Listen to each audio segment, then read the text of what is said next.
When you're dealing with a brand as iconic as Porsche, making drastic changes to the design, like adding 4 doors or a front engine, is a risky proposition. We're in Atlanta, Georgia, and our next guest knows a thing or two about the perils and the rewards of making changes to an iconic brand. He's received rave reviews for navigating those dangerous waters as the VP of Global Design for Coca-Cola. David Butler, welcome to Test Drive. Thanks, Tommy. Great to be here. Now, as far as design jobs go, this is about as big as it gets. In terms of brands and numbers, how big is it? Coca-Cola, we're local in over 200 countries, over 3,000 products, 450 brands. So it's actually one of the most, the biggest jobs possible that I could imagine. Now, 2 days before I found out we were talking to you, I actually read the cover story in Fast Company, which was fascinating. But one of the things that stood out is you're not known for using the word design a lot. How do you put design into the business in a functional, useful way? Yeah, you know, for us, Tommy, it's not important to actually use the word design, but it's actually important to use the power of design. What I mean by that is we all recognize things that are designed well, we just don't talk about it. The reason why the Contour bottle is held up as an icon of design is because it's perfectly balanced. So it's very easy to hold, you can find it in the dark. That was the design brief 100 years ago. You might not be a car guy, but design is design. I'm actually kind of anxious to hear a non-car guy's take on this car. Why don't you walk us around and talk about what you like, don't like, and what you find interesting?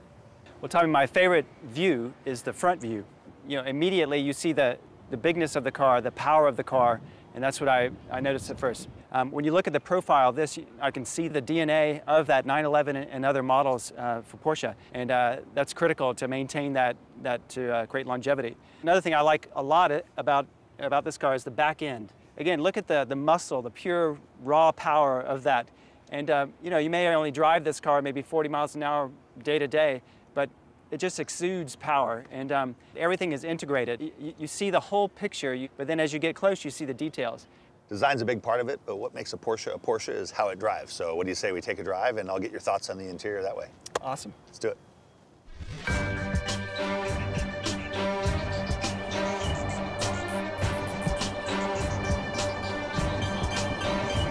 The hardest thing is to be an original.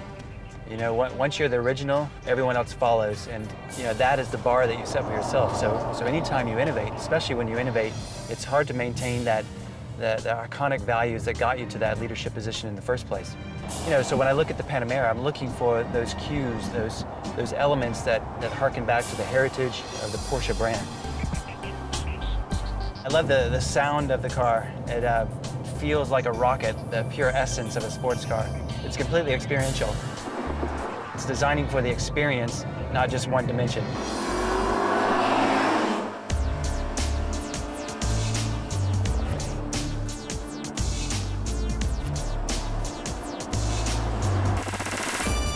You know, the seat itself is really amazing. I feel totally enveloping, but it feels very open and spacious, you know, at the same time. So it's interesting how they designed that. One of the features I like the most about this Panamera is actually that everybody wins and no one loses. The people that sit in the back actually have as many creature comforts and control as the people who sit in the front. So it's, you know, it's as close as you can get to actually driving while being a passenger. A couple years ago, I considered buying a 911, and you know, I love the driving experience, but it's designed very minimalistic, and there's a few affordances that you give to that. And again, I was okay with that, but I didn't know how that would translate to the Panamera. But you know, there are no rattles, no extraneous moving parts, to say the least, inside the Panamera. I think they've done a great job of bringing the functionality, the controls, to a very, you know, intuitive place. But if you notice, there's a metallic detail on almost every piece of functionality, and I would have only put the metallic element on the most important pieces of functionality. In other words, you don't need metallic around the air conditioning vent. Why do you need metallic around that? You know, so there's no purpose in that. But you do need metallic around the actual buttons themselves, so you can find those at a glance. So again, great job, just maybe a reduction here and there. What I find interesting is that Porsche has been able to integrate Porsche's race car heritage with all luxury in a way that it doesn't feel strange to drive every day.